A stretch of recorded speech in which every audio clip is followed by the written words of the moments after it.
morning, students.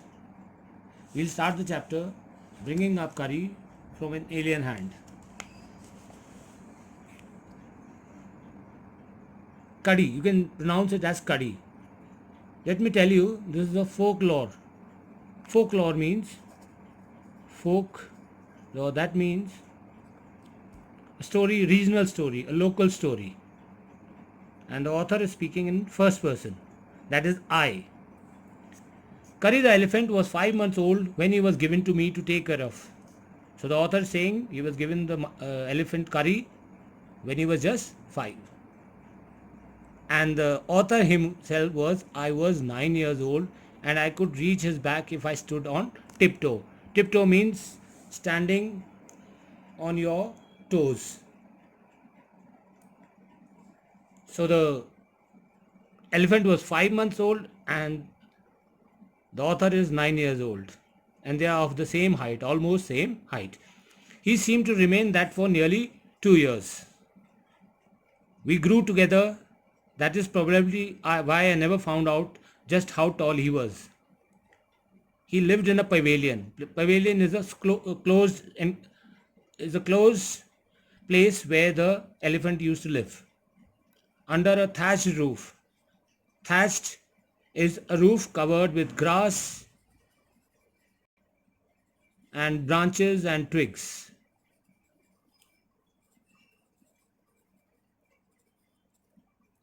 Which rested on thick tree stumps so that it could not fall when Curry bumped against the poles as he moved about. Stumps is when you cut a tree, a trunk of a tree, and the remaining part which is grounded to the earth, that is called stumps. So it is very strong. So when the elephant used to move in and out of the pavilion, it ensured that the pavilion did not collapse or fall down. One of the first things Curry did was to save the life of a boy. Once he saved the life of a boy. Curry did not eat much, but he nevertheless needed 40 pounds of twigs a day. Pounds is a measurement. Like in India, we have the metric system, kilogram, meter, liter. Similarly, in some countries, we use the pound as a measure of weight. And twigs is small soft branches are called twigs. And that is what he required every day. Every day I used to take him to the river in the morning for his bath. He would lie down on the sand bank. Bank is all of you know bank. One is the bank where we get money. This bank is the shores of the river. Those are called bank. While I rubbed him with the clean sand of the river for an hour. So every day I used to take him for a bath. After that, he would lie in the water for a long time. Elephants, they love being in the water. On coming out, his skin would be shining like ebony. Ebony is a kind of a tree, which is very shiny, very glossy. And he would squeal. Squeal here is loud sound. And he would squeal with pleasure. Pleasure is he used to feel happy when the author used to rub him. Then I would take him by the ear. Elephants, they have large ears and you cannot pull an elephant. So the best way to pull an elephant is to catch him by the ear, because that is the easiest way to lead an elephant, and leave him on the edge of the jungle, corner of the jungle, while I went into the forest to get some luscious is green, sweet smelling trees, leaves and small branches for his dinner. One has to be very sharp. Hatchet is a small axe which is used to cut these twigs.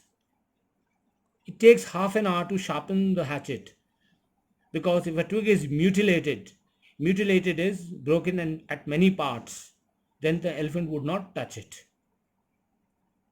Curry used to like only twigs which were luscious and not which were mutilated or broken, which he didn't like.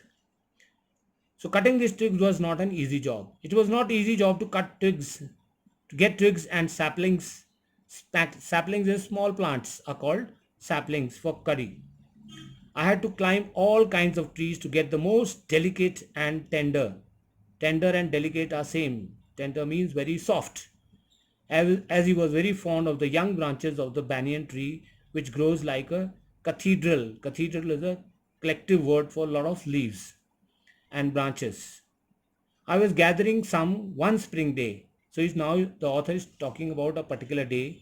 I was gathering these leaves for the elephant one spring day in March. March is the spring season of the year. When I suddenly heard Curry calling me, he heard Curry shouting, I mean the sound of that is the trumpet of the elephant, calling to me in the distance. As he was still very young, the call was more like that of a baby than an elephant. It was more of a baby's call because Curry is a very small elephant. I thought somebody was hurting him. So I came down from my tree and ran very fast to the edge of the forest where I had left him. But he was not there. As you know, before the author went into the forest to collect eggs, he had left Cuddy at the edge of the forest, at the corner of the forest. But now he didn't find him there. I looked all over, but I could not find him. I went near the edge of the water, that is near the water, and I saw a black something. He saw something black in the water, struggling, is fighting at the surface of the water. Then it rose higher, and then I saw that it was the trunk of my elephant. I thought he was drowning. Let me tell you, students, elephant can never drown. In fact, any four-legged animal can swim. I was helpless because I could not jump into the water and save the 400 pounds, that is the weight of the elephants, since he was much higher than I, because elephants grow faster than human beings. But I saw his back rise above the water, and the moment he caught my eye, he began to trumpet. So the now Cuddy also had seen the author, and he began to make noises. That is, the noise of the elephant is called trumpet, and struggle up the shore. And he's trying to come to the shore of the river. Then, still trumpeting, he pushed me into the water. He came near the shore and pushed me into the water. As I fell into the stream, I saw a boy lying flat on the bottom of the river. So, when he pushed me into the river, I saw a boy at the bottom of the river. He had not altogether touched bottom, was somewhat afloat. Afloat means, excuse me, he was neither at the bottom and neither at the surface. He was in the middle of the water, that is the river. I came to the surface of the water to take my breath, and there Curry was standing, his feet planted in the sandbank and his trunk stretched out like a hand waiting for mine.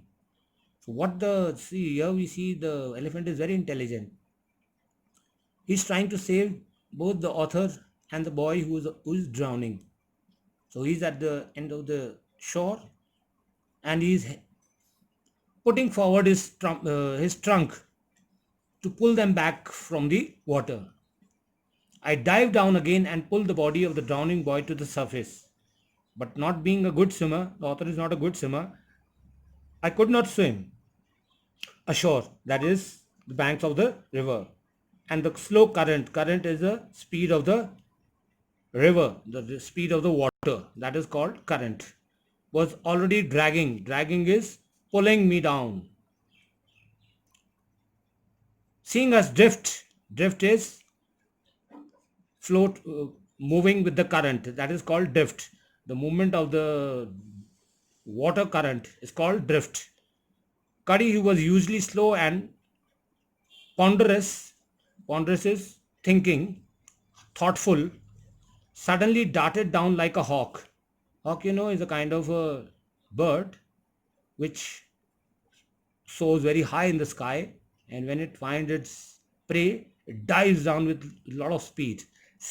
In a similar way, Curry also that is darted, moved fast down like a hawk and came halfway into the water, as you can see in this picture, where I saw him stretch out his trunk.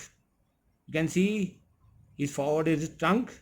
I raised up my hand to catch it and it slipped. I tried to catch its trunk, but it slipped because he's in the water. I found myself going under the water again. I found myself drowning. But this time I found that the water was not very deep. So I sank to the bottom of the river and doubled my feet under me and then suddenly kicked the river. Here the river is not deep but shallow. So when he was drowning, he found his feet at the bottom of the river. He kicked up his feet and reached upwards like an arrow. In spite of the fact that I was holding the drowning boy with my hand. In one hand, he was still holding the boy who was drowning. As my body rose above the water, I felt a lasso around my neck. Lasso is something like this. This is used to catch animals. You throw at animals. In earlier days, when you used to catch animals, wild animals, you used to throw a lasso around the neck, and this way you were able to catch that particular wild animal.